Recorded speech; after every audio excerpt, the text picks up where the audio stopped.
Las cifras macroeconómicas españolas van muy bien. Ya saben, lo del cohete, ¿no? Las previsiones del Gobierno y las de los organismos internacionales destacan un éxito que muchos basan en el auge del turismo y en la llegada de fondos europeos. También las grandes empresas presentan cada vez mejores balances anuales.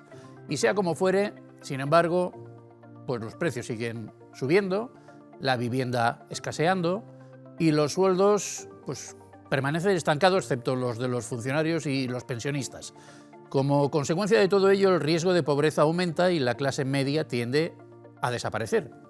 Así lo indican todos los informes que se preocupan de la microeconomía y de las economías personal y familiar, de entre los que destaca el informe FOESA 2025 sobre exclusión y desarrollo social en la Comunidad Valenciana, en realidad del conjunto de España, pero hoy nos vamos a centrar sobre todo en el de la Comunidad Valenciana y lo vamos a hacer con la ayuda, y les presento ya directamente a nuestros invitados, de María Moscardó, responsable de FOESA en la Comunidad Valenciana. María, muy buenas tardes. Buenas tardes. FOESA, que es, explícanos las siglas, es un organismo, es una fundación que depende de Cáritas, que nació en el año 65, tengo entendido, y que las letras, ¿qué significan las siglas? Fomento de Estudios y Sociología Aplicada. Es decir, es un poco el brazo de Cáritas para hacer estudios sobre cómo está la situación en cada momento, ¿no? Exacto, surgió y nació con el objetivo de hacer investigaciones sociológicas. Brazo armado, pero armado en este caso de números. Agustín Domingo, muy conocido de todos ustedes porque es buen amigo de la casa, habitual en muchos programas de la 8 Mediterráneo. Eres profesor de ética de la Universidad de Valencia. Agustín, muy buenas tardes. Pues sí, de momento hasta que nos jubilen, profesor de ética en la Universidad de Valencia. Pero eso es difícil, ¿eh? A los profesores universitarios es difícil que los... Bueno, yo no, que de momento no tengo antes de pensado tiempo. jubilarme, es decir, cuando me toque supongo que llegará, pero de momento pues ya seguimos sabes dando... que te incrementan la pensión en no sé ¿Sí? qué barbaridad Vale. Este próximo año. Muy bien. Han salido los índices hace poco. Por eso decíamos que los funcionarios y los jubilados son los que menos problemas tienen para combatir el alza de los precios. Como también sabe bien Aurora Aranda, que es la directora de Cáritas y que trabaja todos los días con estos asuntos de la pobreza de las personas que no tienen la suerte de poder remontar fácilmente situaciones así. Aurora, bienvenida, muchísimas gracias. Muchísimas gracias por la invitación. Y muy buenas tardes. Y para completar nuestro panel de expertos, pues contamos con Jesús Sánchez, que es politólogo y profesor de Ciencia Política y máster en Ética y Democracia. Jesús, buenas tardes. Muy buenas tardes. Muy joven, ¿no? Bueno, pero eso se pasa con la edad. Sí, eso se pasa con la edad. Estoy totalmente de acuerdo. Eso lo decía Jacinto Benavente, ¿no? La juventud es el único mal que se cura con los años. Eso es, uno puede ser muchas cosas, pero y joven, en eso estamos todos, en intentar curarnos de la mejor manera posible. Bueno, a mí me llama la atención, a ver, hay muchísimos datos en este informe, vamos a comentar todos los que podamos, pero hay muchísimos datos muy colpidores, que diríamos en valenciano, ¿no? De estos que te entran muy adentro y te llaman la atención y te provocan reflexiones sobre la realidad de las cosas y la apariencia que percibimos habitualmente y damos por buena cuando en realidad no sucede de esa manera.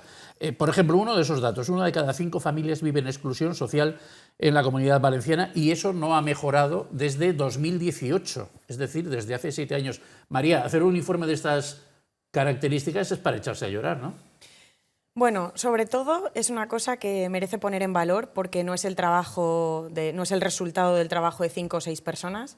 En este informe que hoy traemos han trabajado más de 140 investigadores, más de 50 universidades o estudios de investigación. Es un informe con mucha solvencia y como decía, merece ser puesto en valor. Antes de pasar a comentar el dato en sí, el que comentabas tú, Vicente, me gustaría hacer una aproximación a cómo mide FOESA la exclusión, porque es una medición de la exclusión. Primero de todo, si me permites, ¿qué es la exclusión social? En relación a lo que comentaba, para FOESA o el informe FOESA, la Fundación mira la pobreza, los índices de pobreza, estar o no en situación de pobreza, es algo que se mide con un umbral, si estás por encima no estás en pobreza, si estás por debajo sí lo estás. ¿Qué hace o cuál es el valor añadido en esta medición? Miramos la pobreza desde FOESA, pero también miramos las condiciones de vida de las familias. ¿Qué significa esto? Que alguien puede no estar en pobreza económica, pero sí estar en situación de exclusión, porque según la medición de FOESA se miran dimensiones de la vida de las personas o de las familias, como la salud, la educación, las relaciones sociales, la vivienda, el empleo. Entonces, ese millón de personas, ese millón y poco, 1,1 millones que comentabas, están en exclusión. Son familias o personas que están afectadas por alguna de estas dimensiones, o tienen problemas en vivienda y en empleo y en relaciones, o problemas económicos de vivienda y de salud, una combinación. Entonces no es, Agustín, por ejemplo, no es exactamente lo mismo pobreza que exclusión social.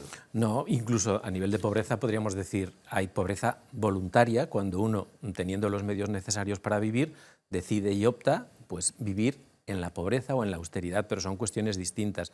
Aquí nos estamos refiriendo a una situación que es consecuencia de un determinado modo de entender la sociedad, a una estructura social que, como vemos en los datos, es injusta porque genera desigualdades y, por lo tanto, hay a personas a las que va a excluir y va a sacar fuera del sistema. Entonces, eso hace que la voluntad de estas personas, que las ganas de querer integrarse o de querer trabajar, pues no existan porque no pueden tener una vivienda, no pueden tener acceso. Entonces, yo creo que es muy importante darnos cuenta de que la exclusión y la pobreza no es algo natural, sino que en realidad es resultado de un sistema económico, de un sistema social, de una estructura social y sobre todo de un modo de entender las políticas públicas, la economía y sobre todo también el modo en el cual las comunidades humanas nos situamos ante lo que podríamos llamar la acción social o la interacción social, porque el informe apunta también a lo que podríamos llamar una ética de consumo, una ética individualista, una sociedad de bienestar, que hay que pensar la relación que puede haber entre eso y la estructura económica que genera pobreza, que genera desigualdad, que genera exclusión y, por lo tanto, tenemos que estar atentos a estos indicadores de pobreza, a estos indicadores de exclusión y a estos indicadores que no tienen que ver con la voluntariedad de los ciudadanos, sino que forman parte de una... Te ves abocado a ello, ¿no? Que te ves abocado, que te ves forzado y, por lo tanto, la mayor parte de la gente que está en las colas del hambre, por llamarlo de alguna forma, que hace colas en las parroquias, que hace colas es decir, realmente le gustaría no estar o te está pidiendo pues un puesto de trabajo, que le ayudes y demás. Entonces, estamos ante una dimensión estructural del modo de vida, del modo social en el que nos encontramos, donde tenemos que responder de alguna forma porque no creemos que esta situación sea Como justa. bien sugiere Agustín, el informe no es solo una sucesión de datos, de estadísticas, sino que también hay una parte propositiva, de conclusiones, de búsqueda de soluciones. De todas formas, Aurora, sigue siendo mucho más sencillo de entender el concepto pobreza que el concepto exclusión social. Sí, bueno, yo creo que también las personas y la sociedad en general está más acostumbrada a relacionar la pobreza con lo económico, ¿no? Y eso también es un matiz. Yo creo que lo que aporta FOESA, como decía María, y lo que esto también creo que es bueno que cale en la ciudadanía, es que hoy la pobreza no tiene que ver solamente con los recursos económicos, porque hablaremos luego, supongo, cómo pues, a lo mejor el empleo mejora, cómo hay más recursos económicos. Decías, la economía va con un cohete, ¿no? Sí. Pero el problema es que ese cohete lo dice el presidente. Pues lo dice el presidente, pero el problema es que ese cohete lo dejemos vacío, ¿no? Porque la gente se queda atrás y la economía tira adelante y las personas se queden detrás. Hablamos de datos, de números. Yo creo que la mirada de Cáritas también es que detrás de estos datos y números hay nombres concretos, hay historias personales.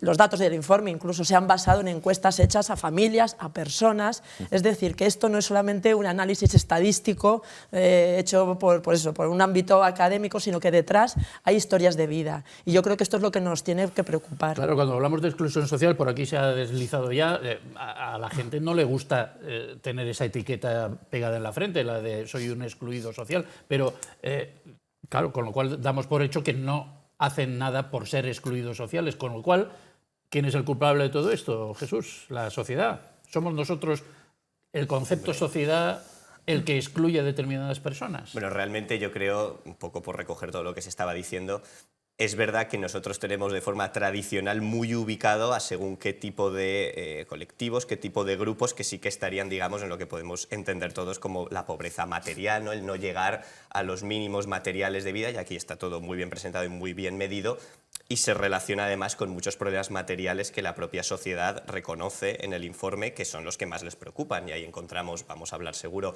la vivienda, el empleo, cosas que están muy apegadas a, digamos, de lo que uno dispone para llevar adelante pues, sus proyectos de vida, los que cada uno decida. A mí lo que me parece muy interesante, no sé si es porque hablabas de culpables o no, no sé si nos meteremos en ello, pero Tú tira. Es de interés, vamos a tirar, es de interés toda la parte que habla de lo que podríamos llamar la cultura política o la percepción que la sociedad española en este informe y la sociedad valenciana tiene de los poderes públicos, de aquellos que, no es que vayamos a tirar contra ellos, pero que sí que, digamos, les reconocemos una serie de deberes o de obligaciones, o se espera de ello algo, que lo que genera después, cuando se contrasta con los datos reales, es una frustración y una serie de desafección, y ese tipo de comportamientos y de prevenciones y de desapegos que se reflejan en este informe nos dicen mucho y deberían preocupar a mucha gente, sobre todo con responsabilidades institucionales, porque nos hablan no ya de una erosión material, de una erosión en la seguridad de cada uno, sino de una erosión democrática y de los vínculos y compromisos democráticos. Pues fíjate, ya que estamos entrando en materia política, esto me recuerda al eslogan que creo que era de Cáritas, ¿no? El de no me des un pez sino enséñame a pescar. Sí, bueno. Claro, los políticos, no sé, de alguna manera serán responsables de que se produzcan fenómenos de exclusión social y parece que la presunta mala conciencia que puedan tener la palian después aumentando los presupuestos de bienestar social. Es decir, las ayudas asistenciales. Sí. Abrimos debate, ¿eh? El que quiera que responda. Bueno, ha sacado el tema que son lo que en políticas públicas llamamos políticas sociales.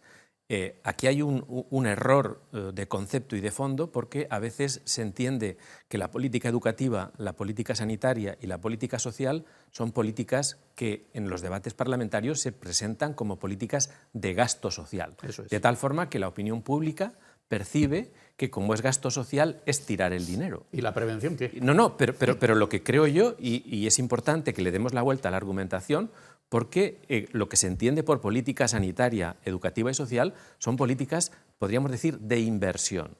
Entonces, si la clase política, si la estructura política entiende que eso forma parte del gasto, probablemente hay menos control, hay menos cultura de la responsabilidad y, por lo tanto, creemos que esa política social, sanitaria o educativa, pues bueno, pues incrementa el gasto, da igual el control, da igual la responsabilidad, y yo creo que desde Cáritas y desde este tipo de estudios nos preocupa entender que el dinero que se invierte en educación, en sanidad y en política social no son gastos, forman parte de la inversión en los valores de una determinada comunidad que quiere trabajar por la justicia. Entonces, yo creo que ese tipo de cuestiones conceptualmente tenemos que precisarlas y matizarlas.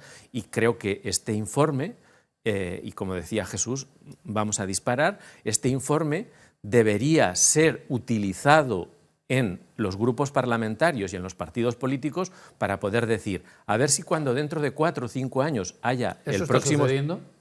¿Eso ha sucedido alguna vez? Nosotros hemos presentado, y esta no es la primera vez que lo hacemos, o sea que el informe, la semana pasada lo estuvimos presentando, además de en rueda de prensa, lo presentamos a Delegación de Gobierno, lo presentamos también a la Generalitat, lo hemos presentado también al Síndic de Greuges. ¿Pero notáis que eso luego tiene algún efecto? Bueno, es que las políticas, como dice Agustín, luego son muy difíciles de implementar, ¿no? Y hay efecto y interés en dialogar y en sentarnos. Y yo creo que cualquier cosa relacionada con las políticas públicas, si no parte de una voluntad de búsqueda de consenso y de diálogo, mal empezamos, ¿no? Sí. Y nosotros sí que notamos eso, es decir, el interés en recibir, en escuchar, en poner el valor el informe. De hecho, nos lo piden, quieren oírlo, no escatiman, ¿no?, tiempo para poder debatirlo, y hay voluntad de decir, vamos a sentarnos, en la Generalitat nos sentamos, hay que hablar de vivienda, hay que hablar de empleo, ¿no? En este tema que, Agustín, que comentabas, yo también quiero hacer una aportación porque es, vamos, totalmente de acuerdo con lo que dices.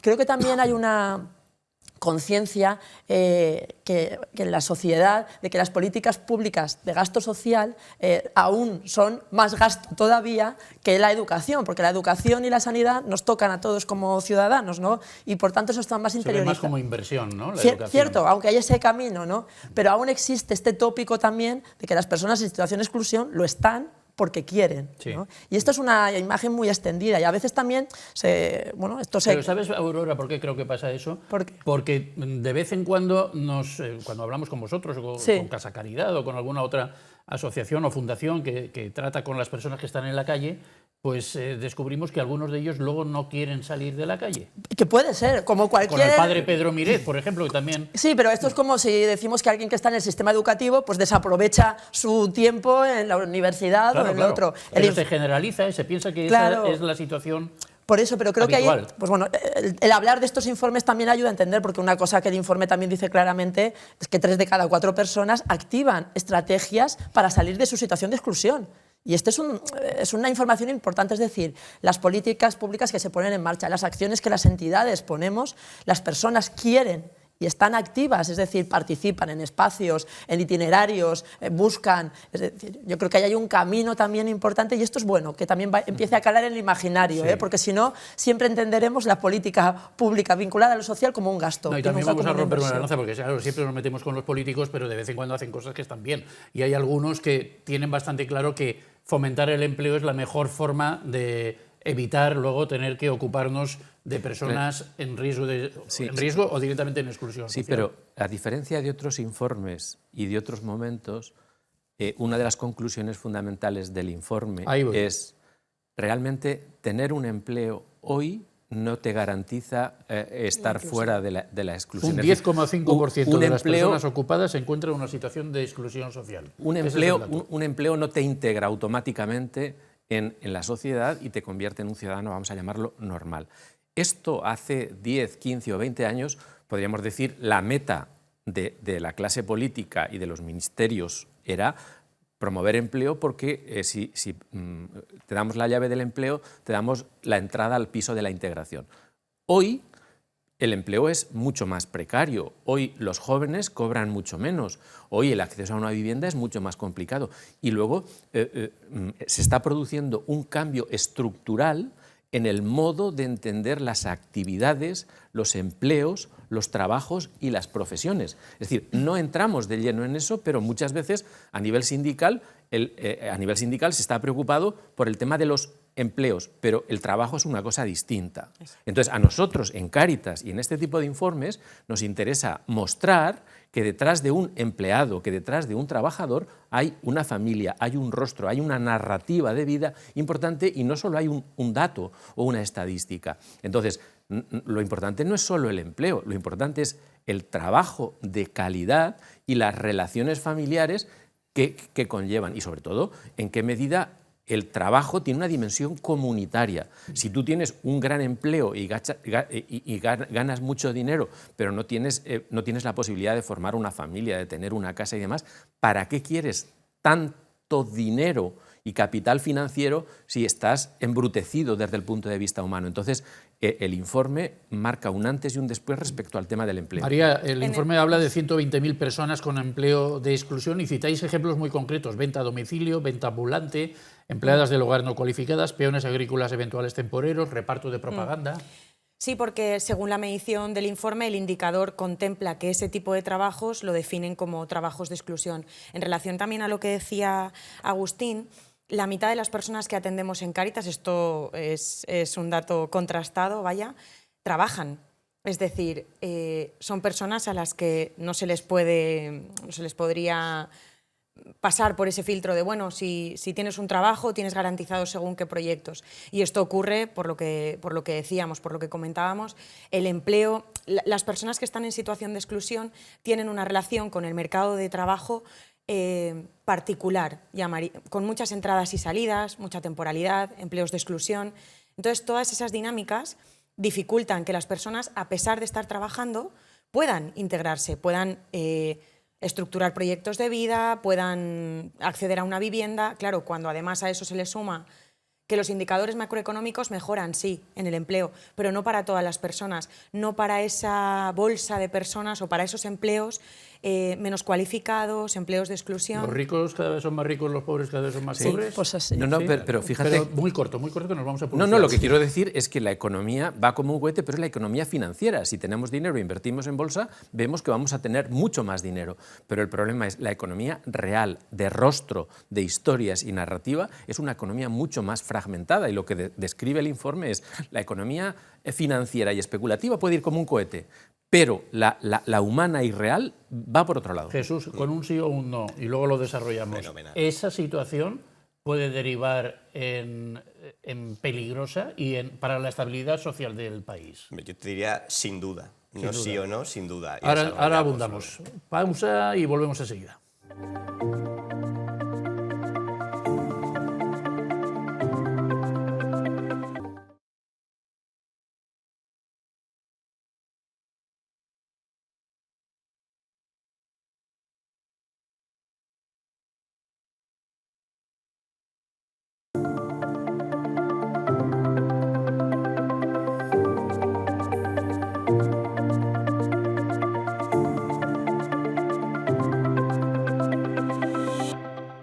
Hoy hablamos de pobreza y de exclusión social en base a un informe de la Fundación FOESA, dependiente de Cáritas, de reciente aparición en su edición de 2025. Lo estamos haciendo con la ayuda de María Moscardó, de Agustín Domingo, de Aurora Aranda y de Jesús Sánchez. Jesús nos decía que sí, que efectivamente es un motivo, vamos, es un riesgo importante. Es un riesgo importante de desestabilización social. Totalmente. El hecho de que claro, estemos todavía en estas cifras. Vamos a recoger un poco el guante de todo lo que estábamos hablando.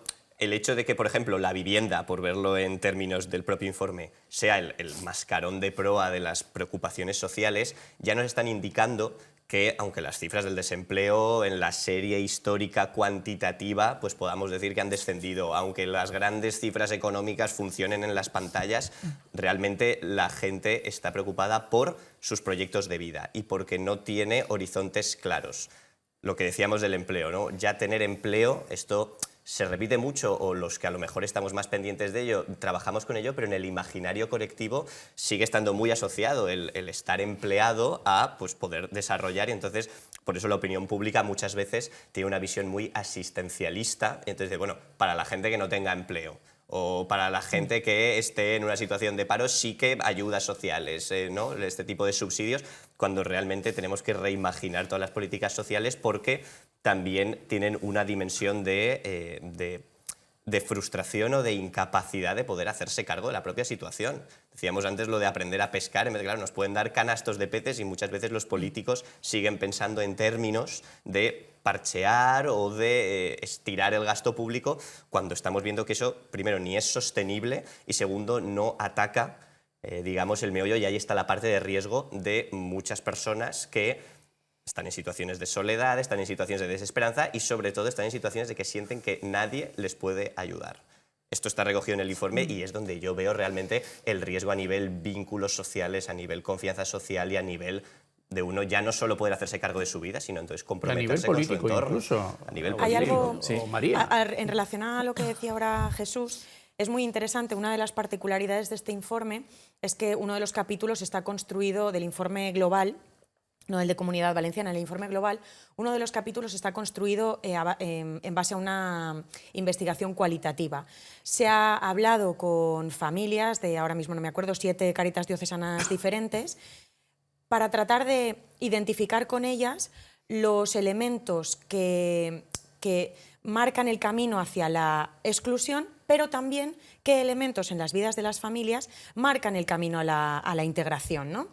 En esa investigación, la gran conclusión ha sido que en aquellas situaciones en las que existe vínculo social, en las que hay una red de apoyo, las situaciones de exclusión o se reducen o se evitan. O sea, donde hay vínculos, la familia, los amigos, la red de apoyo, puede llamarse falla, comunidad, la parroquia, puede llamarse un proyecto de Cáritas comunitario en el barrio. Donde existen vínculos, la exclusión se frena. Y esto es muy importante en relación a lo que decíamos, porque, disculpa Agustín un segundito, la parte de las políticas públicas y la parte de los políticos y el desarrollo y la responsabilidad que tienen los políticos, esa la tenemos clara. Tampoco se nos puede olvidar la responsabilidad que tenemos tanto la ciudadanía como todo ese tejido social, servicios sociales comunitarios, qué podemos hacer también desde la base social para fomentar esos vínculos que ayudan a que al menos las situaciones de exclusión se frenen o se mitiguen. Exacto. Sí, hombre, a mí lo que me interesa destacar respecto a esta idea es la importancia de los vínculos comunitarios. Es decir, que el informe critica radicalmente una cultura individualista y un sistema económico donde el consumidor siempre es un individuo aislado. Nuestros trabajos sobre la pobreza y las investigaciones de Cáritas, y aquí convendría no solo situarnos en este informe, sino en la historia de todos los informes FOESA, diciendo, cuando hay vínculos comunitarios, cuando los valores comunitarios son fuertes, cuando la amistad cívica, que diría Aristóteles en este tipo de contextos, es muy fuerte, la exclusión se aminora. No quiere decir que desaparezca y las situaciones de pobreza realmente se mitigan. Entonces es muy importante entender la posibilidad de fortalecer vínculos comunitarios, crear vínculos comunitarios como antídoto a lo que podríamos... Vale, pero al final es solo el círculo más próximo al afectado el que ayuda a no caer en estas situaciones dramáticas. No. Estoy pensando, por ejemplo, Aurora, hace poco Cruz Roja estaba contando que habían bajado mucho las aportaciones de socios y de voluntarios y de quienes sea. No sé si eso está pasando también con Cáritas, si está pasando en general con las fundaciones y organizaciones que se dedican a la asistencia de las personas más necesitadas. Lo digo por extender ese concepto de familia, amigos, falla, parroquia, a en general la sociedad que de una u otra manera intenta ayudar a evitar estas situaciones de exclusión. Yo ahí veo dos cosas. Vale. Sí que veo que está claro que cuando hemos tenido momentos de crisis fuerte, y venimos de varios, ¿no? Los vínculos más cercanos han sostenido y han servido de colchón y no hemos llegado a más y no ha habido más, porque las familias sostuvieron en la COVID, sostuvieron en la crisis y han estado ahí. Ahora es difícil hablar del descenso, por lo menos en nosotros, de los donativos, porque venimos de un año muy complicado con el tema de la Dana, en el que Cáritas, como muchas entidades, pero Cáritas especialmente, ha sido receptora de una gran generosidad de toda la ciudadanía española y más allá de ella. Es decir, que cuando hay una realidad que nos toca, que nos conmueve, que nos remueve y que nos toca el corazón, la gente... Pero ahí es fácil ser solidario. Vale, pero... En el día a día ya es más complicado. Correcto, pero yo creo que ahí, yo sí que engancho con la clave de responsabilidad que hablaban María y Agustín. Es decir, ahí nos toca enseguida. Significa que cuando algo nos toca, algo nos mueve, y lo hemos visto, de maneras con más aciertos y con menos aciertos, pero ha habido movimiento de personas, ha habido colaboración, ha habido movimientos de recursos, los hay.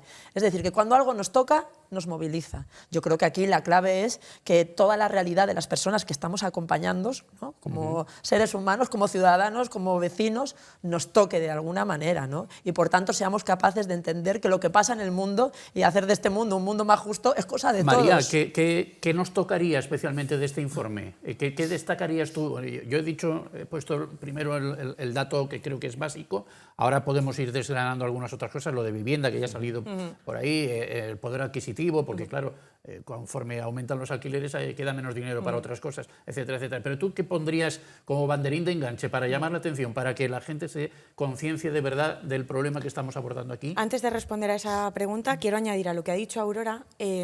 Está claro que antes podíamos contar en el COVID y en la crisis de 2008, la red, como bien decía Aurora, sostuvo mucho. ¿Qué nos ocurre ahora? Que esa red en muchos casos está muy fragmentada, o sea, esa red ya no es capaz de responder al nivel al que respondía en la COVID o en el año 2000 o con la crisis del año 2008. Y relaciono ahora con la pregunta que me hacías, dos grandes ideas. Por un lado, se reduce, bueno, lo pongo al revés, aumentan ese espacio de familias, de personas que ya se ven afectadas por algún indicador de exclusión, es decir, se reducen las personas, los hogares, que no se ven afectados por ningún indicador. ¿Qué nos quiere decir esto? Que cada vez más familias, ya ha sido un aumento bastante significativo con respecto al año 2008, ya se ven afectadas o por vivienda, o por empleo, o por salud, o por relaciones. Y luego la segunda gran idea, ya se ha comentado en la mesa, es ese grupo de la exclusión. Las personas que están en situación de exclusión se mantienen, incluso aumentan con respecto al año 2018. Y esto nos está indicando una cronificación de la pobreza. Ese grupo de personas se mantiene. Es decir, el sistema, como decía Agustín antes, no es capaz de responder. ¿Hay una respuesta para eso? Sí, la respuesta parte de las políticas públicas. No fallan las personas, falla el sistema, eso lo tenemos estemos claro. en las mismas cifras, que no hayamos avanzado nada. Seguro que Agustín lo puede ampliar un poco más. La respuesta no es solo de las políticas tienen que ser tanto predistributivas como redistributivas, lo hemos comentado. No solo políticas que respondan cuando ya hay una situación de exclusión, sino políticas que prevengan esas situaciones. Utilizamos mucho ahora en las presentaciones los sufijos de ambas palabras. Predistribución, prevenir; redistribución, reparar. Esas políticas predistributivas de educación universal, de acceso a la salud también de forma universal, seguro que Agustín lo puede ampliar un poco Vamos mejor. a ver, yo lo que quiero señalar en esto que tú apuntas es que se ha incrementado la vulnerabilidad de los vínculos. Es decir, en la medida en que estamos en una sociedad polarizada, que se han construido muros y que se han construido espacios de enfrentamiento, los vínculos, los nudos que nos unen con respecto a los otros son mucho más vulnerables. Hay más consumo, hay más, podríamos decir, más deseos desordenados, por utilizar una expresión, y por lo tanto la vulnerabilidad estructural se ha incrementado. Y en este sentido, pues aunque vivamos en una sociedad individualista y creamos que los vínculos son importantes, si socialmente vendemos polarización, enfrentamiento y conflicto y vendemos la imagen de una España a garrotazos en lugar de una España fraternal, la España del abrazo, la cuestión es distinta. Y luego, aquí hay una cuestión, yo creo que conviene tratarla también, y es, este informe marca un punto de inflexión respecto al resto de informes FOESA. Yo persigo... A los de años anteriores. Sí, sí, a los de años anteriores. Es decir, yo invito a algún alumno que nos esté escuchando a decir, haga usted un trabajo final de máster, una tesis doctoral, para ver la secuencia de los distintos informes. ¿En qué estás pensando? Estoy pensando fundamentalmente en que los informes están incidiendo uno detrás de otro en la desaparición de la clase media en España. Bien. Ese es un tema estructural. Muy bien. Y por lo tanto llega un momento en el que dice, ¿qué podemos hacer para que la clase media... Luego habría que definir qué entendemos por clase media. Digo muy bien porque en el fondo cuando yo estaba lanzando preguntas sobre cuestiones políticas y de estabilidad social estaba pensando en eso, porque lo he visto en las conclusiones del informe, que hay un riesgo cierto de desaparición de la clase media. Y yo recuerdo haber escuchado a varios historiadores decir que la clave de la estabilidad social y política en España y en el resto del mundo, por lo menos occidental, radica en que haya una clase media suficientemente ancha, amplia, como para estabilizar al país de los que están en los extremos, o sea, frente a los que están en los extremos y tienden a hacer justamente lo contrario, a la desestabilización. Sí, sí, porque, bueno, por lo que estábamos diciendo, ¿no? Por rebobinar, de ir un poco el carrete, cuando tú preguntabas por la familia, la comunidad, ¿no? Realmente hay una expresión también en todos los sociólogos que se dedican a ese tipo de teorías comunitarias que es puede que haya lazos, pero no hay puentes. Es decir, es verdad que en las primeras esferas de proximidad, la familia, incluso los vecinos, ahí el informe recoge que muchos declaran que su vida familiar, su vida doméstica, pues digamos, ha aumentado la interacción, pero ojo, porque también hay desigualdad, diríamos, en este aspecto. Aumentan tanto los que dicen que sus lazos familiares, que su situación familiar es cálida, es estrecha, es acogedora, hay más interacción, como los que dicen que en su propio núcleo familiar ha aumentado la distancia, ha aumentado la frialdad. Entonces, también hay, digamos, una micro desigualdad. Los que dicen esa parte de... Los que más afectados ven sus vínculos, sus lazos, son las personas que están en situación de exclusión, que además manifiestan haber sufrido discriminación en el último año. Y por enganchar con la clase media, es cierto que, digamos, en la clase media veríamos a nivel de imaginario, a nivel de cultura política, de cultura social, claro, tenemos también otra expresión que es que las clases más pudientes, ahí hay una expresión que se ha utilizado con fortuna en algunos libros que sería la secesión de los ricos. Esto que suena muy grandilocuente realmente viene a hacer referencia a que la gente que tiene la vida resuelta, que hace negocios, pues es más fácil que viva fuera de los núcleos urbanos, que se relacione solo entre ellos y son los que, cuando se correlaciona el nivel de renta o el nivel económico con preocupaciones sociales, en el propio informe se recoge que es la gente menos sensible a aumentar o a pensar o a repensar este tipo de ayudas sociales y también la gente que lo está pasando peor por es la arriba, que declara, pero por abajo el riesgo de revolución. La gente por abajo lo que está es experimentando mucha desafección, mucha frustración, al mismo tiempo que es donde más se dispara la desconfianza hacia las instituciones, también aumentan las preferencias por soluciones, diríamos, drásticas, radicales, y ellos mismos declaran la política es algo demasiado complejo como para que alguien como yo se interese o participe. Entonces te está diciendo que hay otra bolsa de exclusión por debajo. Y la clase media, lo peligroso es que el valor o el sentimiento que vemos reflejado en el informe es el miedo, es el temor. Hay un miedo a lo que llamaríamos el desclasamiento en la clase media. Es decir, tenemos una clase media atenazada, que es la que puede sostener y dinamizar este tipo de cuestiones, paralizada por el miedo a, digamos, descender en el nivel. Claro, y es que yo de vida. creo que en este tema, o sea, hablábamos antes de tocar, ¿no? Que decir, la vivienda y el empleo son los dos elementos básicos, porque la clase media se sustentaba sobre una vivienda que da estabilidad. Pero no, los años 60 eran los que podían comprar el 600, Efectivamente, ¿no? efectivamente. Y hoy, salir de vacaciones a Benidorm. pues eso, pero hoy el trabajo es precario y ya no te garantiza, y la vivienda también. El informe da un dato claro que a mí siempre cuando lo leí y es que casi el 49% de las personas que viven de alquiler, que puede ser cualquiera de nosotros, está en riesgo de exclusión. Eso que es una muy barbaridad, casi, que es casi la mitad, casi la el mitad, 50%. Sí. Y es un dato que de verdad pone la carne de gallina.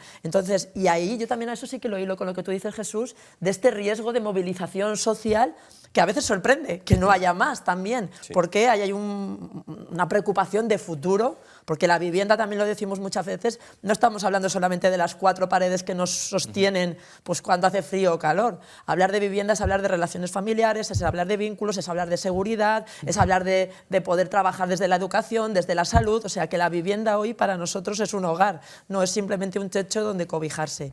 Y ahí entra en juego muchos factores. La vivienda hoy es un problema gravísimo que requiere de medidas, de un pacto también a nivel social y político, bueno, que yo creo que está reclamándose claramente en el FOESA. Sí, es decir, yo vuelvo a insistir, este FOESA no es como los otros. Entonces, es una llamada de atención importante y fijaos que el FOESA trabaja metodológicamente con un concepto que es el concepto de estado de bienestar.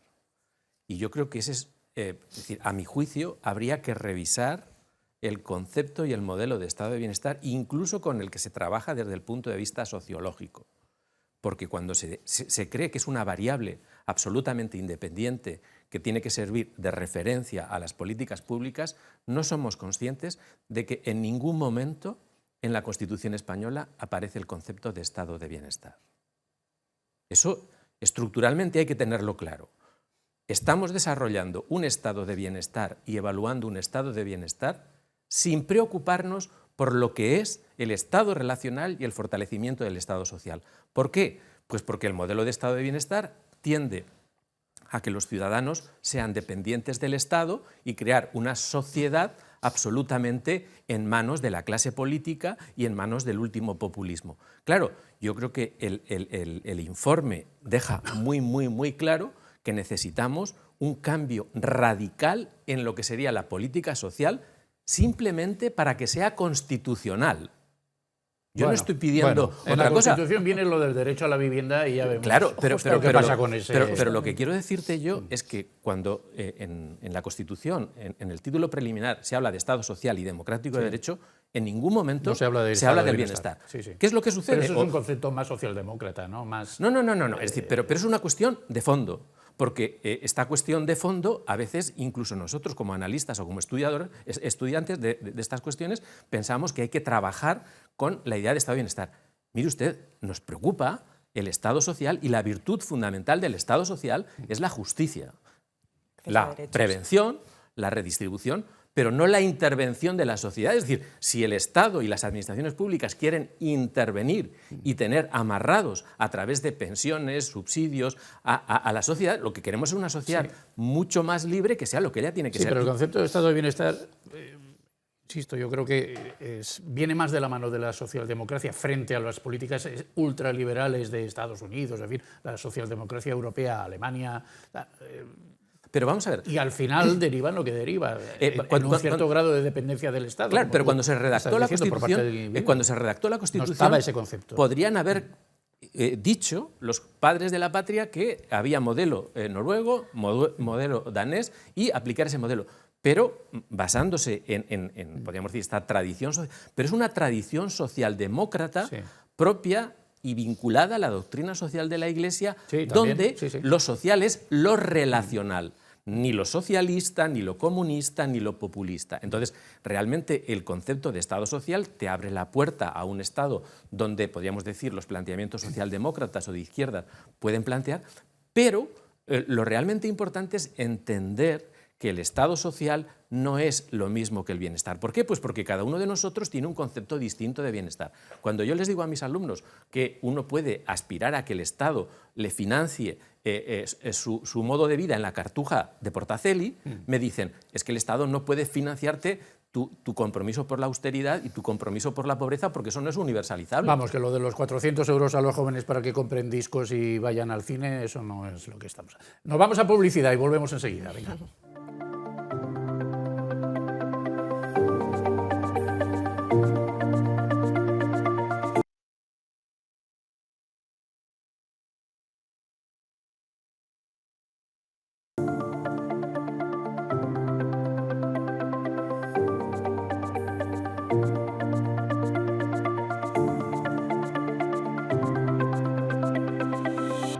Hablamos de pobreza y de exclusión social con María Moscardó, con Agustín Domínguez, con Aurora Aranda y con Jesús Sánchez. Hemos sobrevolado también el asunto de la vivienda, que es bastante más importante de lo que parece, el problema de la vivienda, que es bastante más importante de lo que parece, y que a mí me preocupa especialmente porque no es una cosa que se pueda solucionar de un día para otro, María. Esto, claro, invertir en vivienda requiere un tiempo, con lo cual se va a ver todavía más agravado este problema en los próximos años, digo yo, ¿no? El debate que hay que hacer y el diálogo en torno a la vivienda va más allá de el desarrollo de un modelo de vivienda especulativo en el que estamos inmersos ahora mismo, y así lo refleja el informe.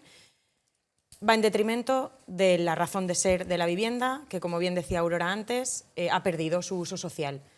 Frente a lo especulativo, nos olvidamos del uso social de la vivienda. ¿Qué consecuencias tiene eso en todas las personas, en todos los modelos, en todas las opciones habitacionales que se abren para las familias y el acceso a cada una de ellas? Si tienes menos capacidad económica, el abanico va desde el realquiler hasta compartir piso con otras familias, o sea, habitaciones para una familia. Pero eso social e incluso psicológicamente tiene que ser claro, terrible, ¿no? Incluso lo encontramos la semana pasada, se están ofreciendo habitaciones, se está ofreciendo la compra de habitaciones en pisos compartidos, se está incluso alquilando media cama, auténticas locuras que tienen impacto en las familias y en las personas que viven en esos hogares. Impacto en los menores, hemos hecho antes referencia. Un menor que no tiene un espacio en el que estudiar, cuyos padres no pueden ayudarle en la resolución de los problemas de matemáticas o de conocimiento del medio, todo el impacto que va a tener esa vivencia en el desarrollo, en la vida adulta de ese menor. Impacto en los adultos de esas familias que sienten que no están pudiendo responder, que no están pudiendo ofrecer, porque este informe va de condiciones de vida, este informe va de derechos. Entonces, los adultos de esas familias que sienten que no están pudiendo ofrecer a sus hijos y a sus hijas unas condiciones de vida dignas, y el impacto que eso tiene en la salud física y emocional, tanto de adultos como de niños. Claro, porque lo que decíamos al principio también, cuanto más gastas en alquiler o en vivienda, en general menos dinero tienes disponible para alimentación, para educación o para lo que sea. Es decir, claro, que el problema se multiplica. Lo decía Aurora antes, la mitad de las personas en la Comunidad Valenciana que viven de alquiler están en riesgo de pobreza. Hay un retrato tipo de la persona que sufre exclusión social, que está en el límite de la pobreza. Al final los tipos van ampliándose cada vez más por lo que estábamos comentando, pero sí que es verdad que hay un perfil básico y que tal vez ese sí que se puede mantener en los históricos de FOESA durante tiempo, y es que el perfil de mujer, con menores a cargo, y si encima además es mujer migrante, ya ahí tenemos tres elementos, porque no hemos hablado también, ¿no?, de la condición de origen de las personas, que hoy en día también pues es una realidad que, bueno, pues que hace que las personas se encuentren en situación de mayor exclusión. Personas migrantes en situación administrativa irregular, un perfil también que en Cáritas atendemos muchísimo y que es una realidad también, porque estamos hablando de aquí del acceso a derechos, pero no hablamos de las personas que ni siquiera pueden tener reconocido ese acceso a derechos, ¿no?, y que también están hoy viviendo aquí. Por tanto, para nosotros trabajar con mujeres, con menores a cargo y migrantes, pues de hecho coinciden con los datos de Cáritas también. El 75% de las personas que atendemos nosotros son personas migrantes, el 74% son mujeres, y el 30% también de las personas que atendemos o de las familias pues son menores también. O sea que ahí hay una realidad y un perfil también muy claro donde incidir y donde desarrollar políticas. Y cada vez más familias completas que antes estaban por encima de la raya y ahora están por debajo de la raya y tienen que ir a comedores sociales, por decir algo, ¿no? Eso también pasa cada vez más. Bueno, es que estamos hablando de la vivienda. Es que los recursos que se van destinados al gasto de una vivienda, de un alquiler o de una vivienda, pues es que en algunos casos llegan ya al 80% de la nómina cuando hay trabajo. Porque hablábamos antes del empleo. Las acciones de Cáritas hace 20 años, el objetivo era conseguir un empleo a las personas. Hoy, como decía María, las personas que acompañamos ya tienen trabajo, precario, pero lo tienen. Y estamos trabajando en las mismas claves, o sea que en ese sentido ahí hay una rueda y un círculo del que va a ser muy, muy difícil salir y que aumenta claramente la desigualdad. Y al final estamos en una sociedad que está haciendo de la desigualdad un carácter estructural, ¿no? de nuestro modelo. Pero yo creo que eso hay que intentar revertirlo o luchar para que eso no se convierta en estructural. Entonces, yo creo que el Estado tiene sus responsabilidades, la sociedad tiene las suyas, y, por lo tanto, no podemos seguir igual respecto al modo de entender la acción del Estado y las administraciones públicas. No puede ser que solo pensemos el Estado desde el punto de vista fiscal y no pensemos el Estado desde el punto de vista de lo que hemos llamado antes o que yo llamaría la inversión social para fomentar lo que podríamos llamar la vida asociativa y la vida comunitaria.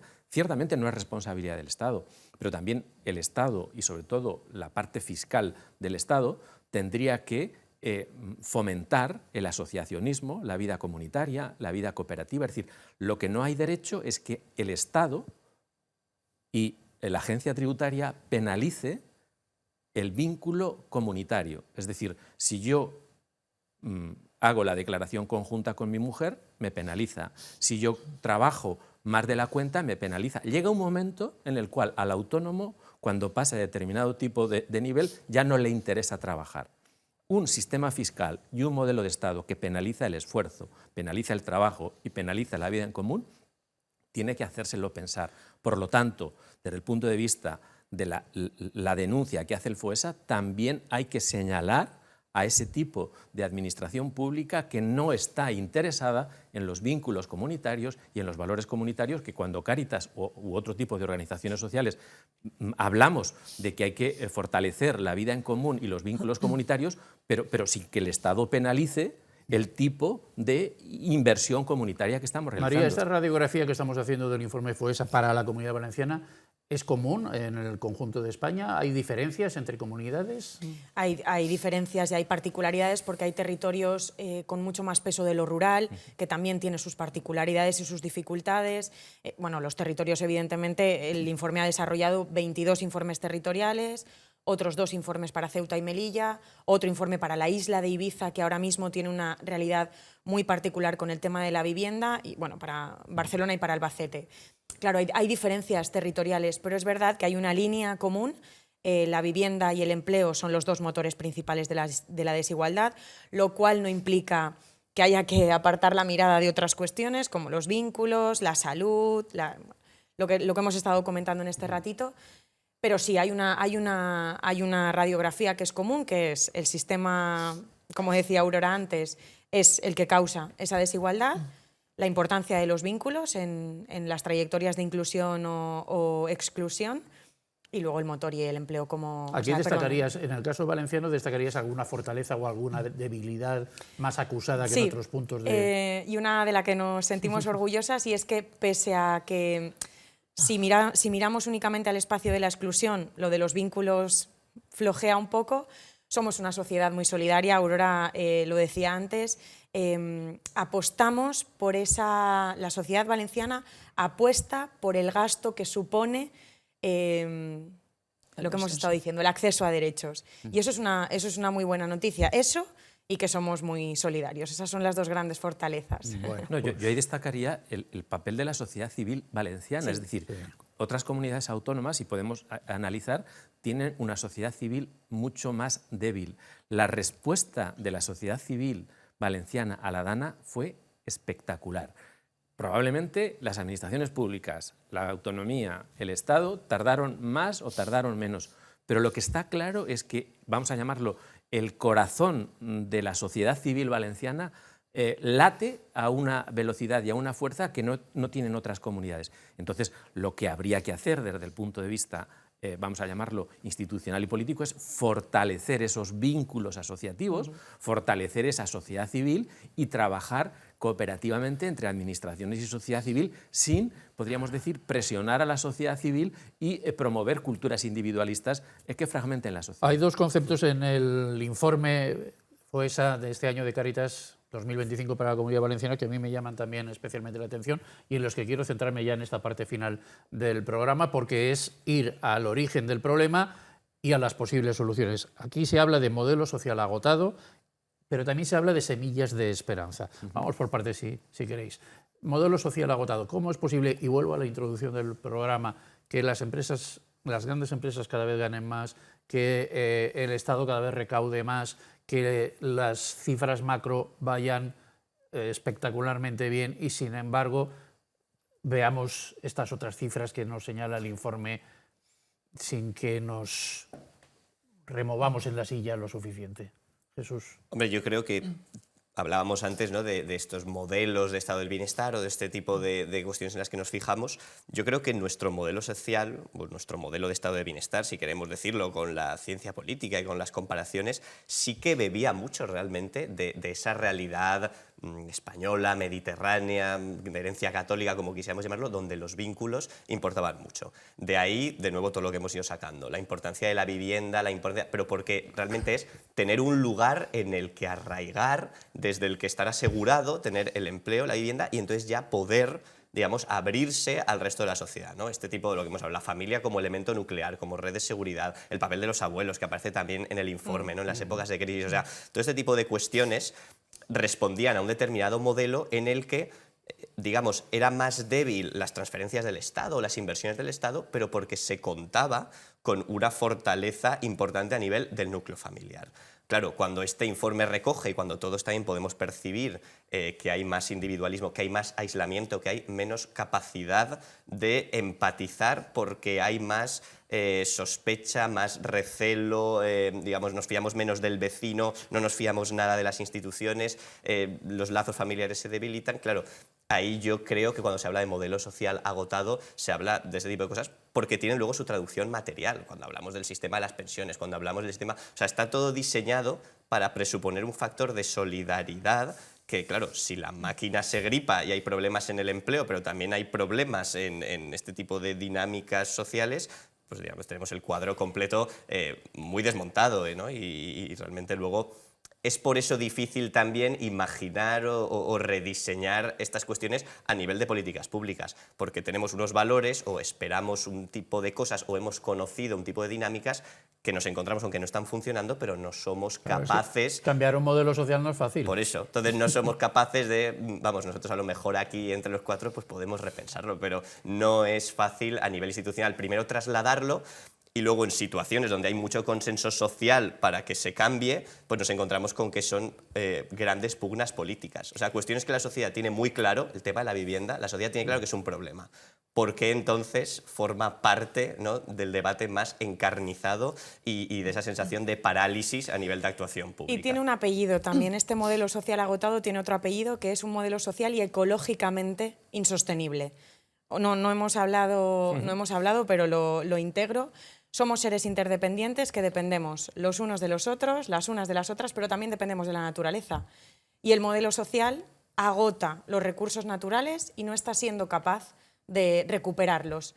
Decíamos en el informe que para vivir al ritmo que vivimos necesitaríamos 2 planetas y medio y no los tenemos. Entonces, no solo se trata de repensar el modelo social, sino también de repensar el modelo ecológico y cómo integramos todo esto que hemos hablado en este ratito también en las políticas, la parte del medioambiental.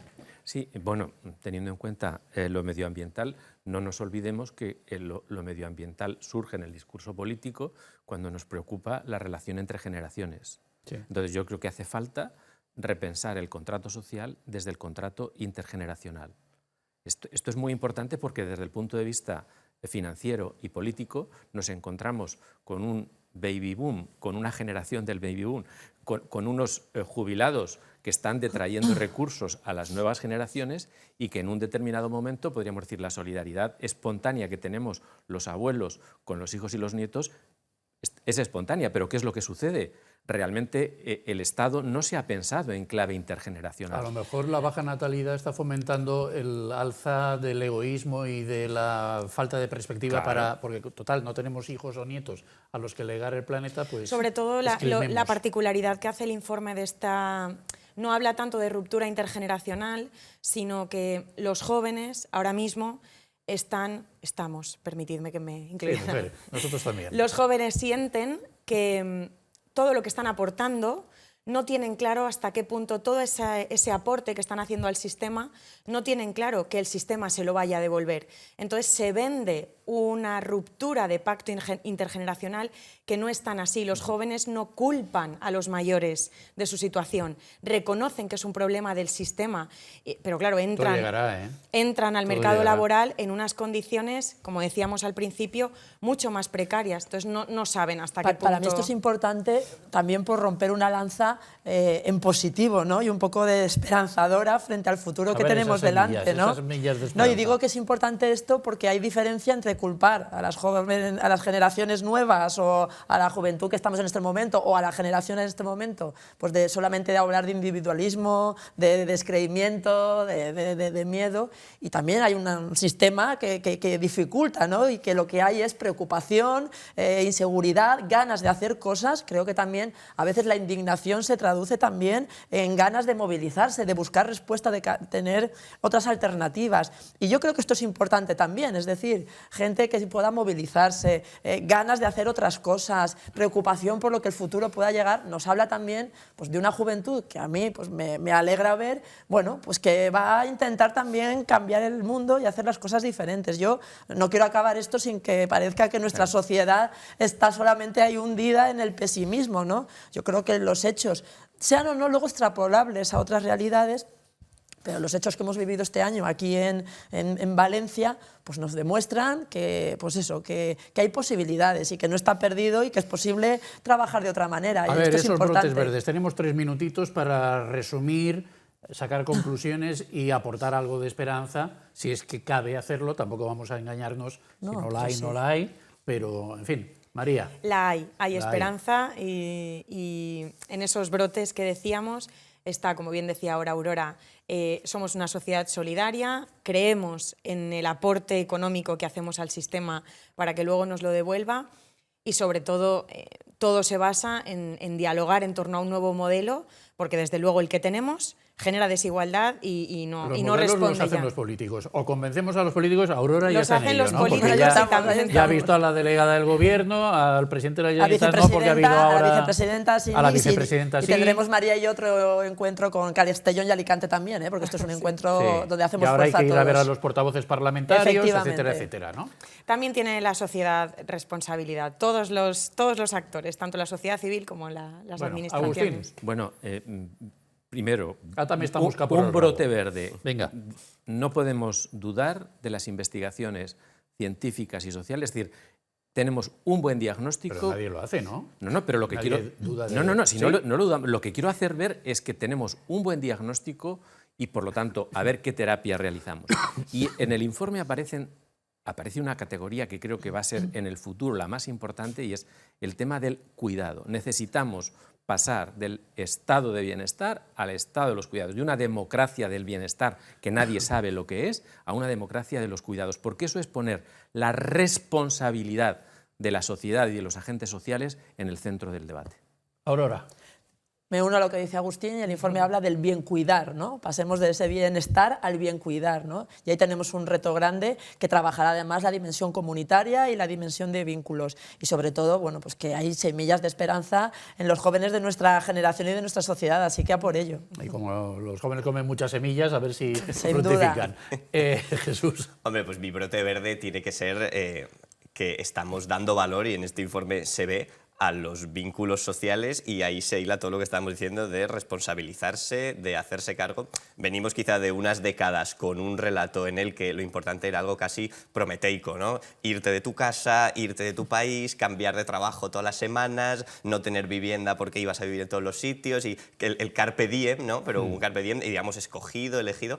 Y realmente yo creo que todo esto refleja que vuelve a darse importancia a los cuidados, a las comunidades, al preocuparse por los demás, y, bueno, pues podemos sospechar o podemos estar enfadados con nuestras instituciones, pero realmente esto se traduce en querer mejorarlas y en que el diálogo sea constructivo y el que no haya que pelear a abuelos con los nietos, sino el que todo lo que tenemos que hacer es, pues bueno, esta ética del buen antepasado de la que habla también, ¿no? Que es tener en cuenta lo ecológico Nos y lo social. nos queda medio minuto, María, que de verdad ponen en duda las cifras. ¿Quién os acusan de bueno, sesgo? es un diagnóstico, ¿Sí? y los diagnósticos y las radiografías a veces... Pero vosotros no sois tezanos, ¿no? Ni... ¿No?